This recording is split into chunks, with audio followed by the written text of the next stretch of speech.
হরে কৃষ্ণ। জয় নিতাই। জয় গৌর। সকলে ভালো আছেন? অবশ্যই ভালো থাকবেন, সুস্থ থাকবেন, প্রত্যেকটা ভিডিও দেখতে থাকবেন। মায়েরা বলবে মা একই কথা প্রতিদিন বলেন, এটা আমার কর্তব্য, আমাকে তো বলতেই হবে, সন্তানদেরকে তো ভালো থাকার কথা বলতেই হবে।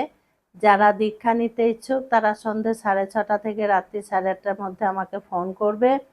আচ্ছা, মায়েদের একটা প্রশ্ন যে মা, রামনবমী তো এলো, চলেই এলো, আর তো দেরি নেই। তো রামনবমীতে ভগবান রামচন্দ্রের উদ্দেশ্যে বা ভগবান রামচন্দ্রকে, মানে উদ্দেশ্যে বলতে আমি বললাম কেন, যে যাদের ঘরে রাম সীতা নেই, রামের আলেখ্য বা মূর্তি কিছুই নেই, গোপাল রূপে পুজো করা হয়, রাধা কৃষ্ণ রূপে পুজো করা হয়, তাই এই কথাটা আমি বললাম। রামের উদ্দেশ্যে বা ভগবান রামকে কি কি ভোগ নিবেদন করা যাবে। জয় শ্রীরাম। জয় জয় শ্রীরাম। জয় জয় শ্রীরাম। জয় জয় শ্রীরাম। তো একটা বছর চলে এলো রামনবমী, আমরা গতবার পালন করেছিলাম, ভীষণভাবে মনে আছে আমাদের। আমরা শোভাযাত্রা নিয়ে বেরিয়েছিলাম পুরুষোত্তম, মর্যাদা পুরুষোত্তম শ্রী ভগবান রামচন্দ্রের উদ্দেশ্যে। এবারও ভাবছি দেখা যাক কি করা যায়। তো আমি তো মায়েদের খাওয়া দাওয়ার কথা সবই বলে দিয়েছি। বেলা 12টা পর্যন্ত উপবাস মায়েরা থাকবে। যারাই রামনবমী পালন করবেন মায়েরা, বাবারা, আমার সন্তানেরা, বেলা 12টা পর্যন্ত উপবাস থাকা উচিত, উপবাস থাকতেই হবে। তার বাইরে যে মায়েরা পারবে না, ভীষণ অসুস্থ, ওষুধ খায়, তারা কি করবে মা? তারা জল, শরবত এগুলো নেবে, নিয়ে থাকবে একটু কষ্ট করে বেলা 12টা পর্যন্ত। তারপরে ভগবান রামের উদ্দেশ্যে অভিষেক, হয়তো গোপালকে অভিষেক করলেন বা রাধা কৃষ্ণকে অভিষেক করলেন। তো ভোগ নিবেদন সবার আগে আমি বলে দিই কি কি ভোগ নিবেদন করবেন। দেখুন, ভগবান যখন লীলা করেন তার পিছনে বিরাট বিরাট কারণ থাকে, তারপরেই ভগবান লীলা করেন। যখন আমরা ভগবান শ্রীকৃষ্ণের কথা জানতে পারি, যেমন ভগবান শ্রীকৃষ্ণ বনে গিয়ে চড়ুই ভাতি করছিলেন তার সখাদের সঙ্গে, তো তখন গোচারণে গিয়ে তো গাভীরা চোর ছিল তাদের বাছুর নিয়ে, আর সখাদেরকে নিয়ে ভগবান শ্রীকৃষ্ণ চড়ুই ভাতি খাচ্ছিলেন বনের মধ্যে। তো এটা ব্রহ্মা দেখেছিলেন। ব্রহ্মা দেখে কি করেছিলেন, ঠিক ভালো চোখে দেখেননি ব্রহ্মা। তো দেখছেন যে ব্রহ্মা বলছেন যে ভগবান হয়ে সখাদের এঁটো খাচ্ছে, ভগবান কি করে হতে পারে। তো তারপরে ব্রহ্মা কি করেছিলেন, সমস্ত গৌমাতা এবং তার বাছুরদেরকে নিয়ে ব্রহ্মালোকে চলে গেছিলেন। এবং কৃষ্ণ ভগবানের তো লীলা, উনি তো অন্তর্যামী, সবই দেখতে পাচ্ছেন। গৌমাতাদেরকে দেখতে গেছেন, তো ফিরে এসে তখন কৃষ্ণ দেখছেন যে তার সখাবৃন্দরাও কেউ নেই, সখাদেরকেও নিয়ে চলে গেছিলেন ব্রহ্মালোকে ব্রহ্মাদেব। তখন ভগবান নিজে গাভী হয়ে গেছিলেন, বাছুর হয়ে গেছিলেন এবং সখা হয়ে গেছিলেন, যত সখা ছিল। তো প্রত্যেকজনাই তখন আপন আপন বাড়িতে গেছিল সন্ধ্যের সময়। তো এটা ভগবানের একটা লীলা ছিল। কি, আমি বড় মহারাজের মুখে শুনেছি, আমি কোনো জায়গায় পড়িনি। না, ভগবান শ্রীকৃষ্ণ বৃন্দাবনের মৃত্তিকা বড় ভালোবাসতেন, মানে মাটি ভীষণ ভালোবাসতেন।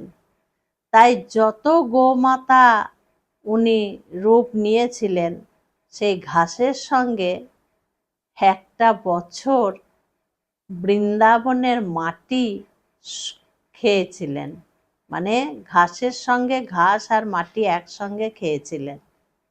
তো এটা কৃষ্ণ লীলা ছিল বলেই এটা হয়েছিল, এটা শোনা যায় যে বৃন্দাবনের মাটি খাবার জন্যই ওই গোমাতার রূপ ধারণ করেছিলেন।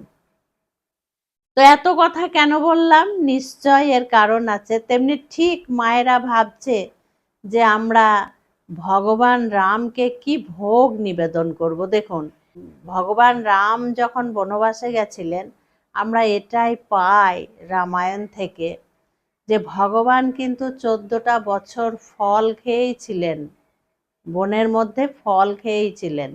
তার মানে কি, ভগবানেরও ইচ্ছে করেছিল ফল আহার করার জন্য, তাই ভগবান বনেই ছিলেন ফল খেয়ে। তো ভগবানকে কিন্তু এই দিন, রামনবমীর দিন, ফল দিতেই হবে, ফলটা থাকবেই থাকবে। ফল থাকবে নানান ধরনের, এবং মিষ্টি তোমরা দিতে পারো, নানান ধরনের মিষ্টি, এবং তোমরা দই দিতে পারো, দুধ দিতে পারো, সবই দিতে পারো, অসুবিধার কিছু নেই। কিচ্ছু পারবে না মায়েরা, একটু ফলই দেবে, একটু মিষ্টিই দেবে ভগবানকে। তারপরে তোমরা লুচি, মালপোয়া, সুজি এইগুলো তোমরা করে দিতে পারো ভগবানের উদ্দেশ্যে। এই দিন কিন্তু ভগবান রামচন্দ্রকে ভোগ নিবেদন করে তারপরে মা দুর্গা দেবীকে প্রসাদ স্বরূপ দিতে হবে। এই দিন মা দুর্গা দেবীকেও কিন্তু স্মরণ করবে, আগে ভোগ নিবেদন করে নিয়ে তারপরে মা দুর্গা দেবীকে স্মরণ করবেন আপনারা। এইভাবে ভোগ নিবেদন করবেন মায়েরা। এই দিন আমি তো বলেছি সমস্ত কিছুই খাবে নিরামিষ। তোমরা এই দিন এমনি যেগুলো নর্মাল সবজি, এদিন কাঁঠাল, লাউ এইগুলো খাবে না। লাউ তো কেউই খাবে না, হয়তো রুটি লুচির সঙ্গে একটু কাঁঠাল মায়েরা হয়তো রান্না করে খেতে পারে। কাঁঠাল লাউটা না খাওয়াই ভালো। বাকি সমস্ত সবজি, ডাল সবই খাবে। যে মায়েরা অসুস্থ, এর আগেই আমি বলে দিয়েছি, তারা অন্ন নেবে নিরামিষ, আর যাই করবে বেলা 12টার পরে। ভগবানকে অভিষেক, যেমন গোপাল আছে, কৃষ্ণ আছে, তাদেরকে বেলা 12টার পরে অভিষেক করিয়ে চরণামৃত নিয়ে তারপরে প্রসাদ। আর যে মায়েরা একাদশীর মতো পালন করবেন, পরের দিন পারণ, যেহেতু একাদশীর মতো পালন করলে পারণ করতেই হবে। পারণ লেখা আছে আমার বইয়ে, ওই 5টা থেকে 9টার মধ্যে পারণ বলা আছে।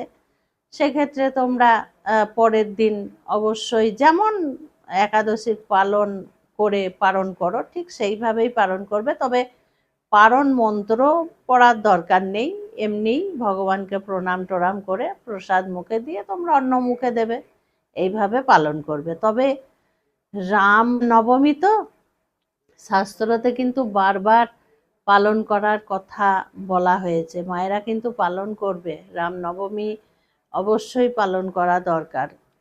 জন্মাষ্টমী, রাধাষ্টমী, রামনবমী এবং শিবরাত্রি করতেই হবে পালন, আমাদের মঙ্গল হবে। তো ভোগ নিবেদন কোনো বাধা থাকছে না। এবার হয়তো যে মায়েরা বলবে যে মা, আমরা অন্যান্য ভিডিও দেখছি, সেদিন গোবিন্দকে অন্ন তো লাগাতে বলছে, সুন্দর করে নানান ধরনের তরি তরকারি, ডাল, ভাজা, ফ্রাইড রাইস বা পরমান্ন মানে পায়েস, তারপরে অন্ন, এগুলোও তো লাগাতে বলছে। অবশ্যই লাগানো যাবে, ভগবানকে নিবেদন করাই যাবে। ভগবানের কোনো পালন নেই, পালন হচ্ছে আমাদের। এইবার তোমরা হয় যদি ভাবো যে না, আমরা বেলা 12টার পর উপবাস থেকে গোবিন্দকে আমরা অন্ন নিবেদন করব, পায়েস নিবেদন করব, দিয়ে আমরা প্রসাদ পাবো, অবশ্যই পাবে, এটা কোনো অসুবিধাই নেই, পেতেই পারো তোমরা, যাদের যা ক্ষমতা।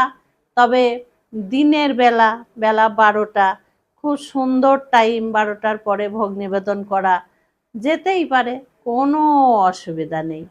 খুব ভালো থাকবে, সুস্থ থাকবে, মন দিয়ে রামনবমী পালন করো। আর মায়েরা বিকেলে শোভাযাত্রায় যেখানে যে যেভাবে পারবে বেরোবে, জয়ধ্বনি দেবে, যতটা গলার জোর আছে জয়ধ্বনি দেবে, ছাদে ছাদে ভগবান শ্রী রামচন্দ্রের পতাকা লাগাবে। তারপরে তোমরা আনন্দ উপভোগ করবে। আমি তো আজকে ছাদে ওম চিহ্ন লাগিয়েছি, আমাদেরকে দিয়ে গেছে বাড়িতে। আমি তো সকালে উঠেই লাগিয়ে দিয়েছি, আমি পরশু দিন পর্যন্ত অপেক্ষা করলাম না, আমি লাগিয়ে দিয়েছি, তোমরাও লাগাবে। আজকে আসছি। হরে কৃষ্ণ, জয় নিতাই, জয় গৌর।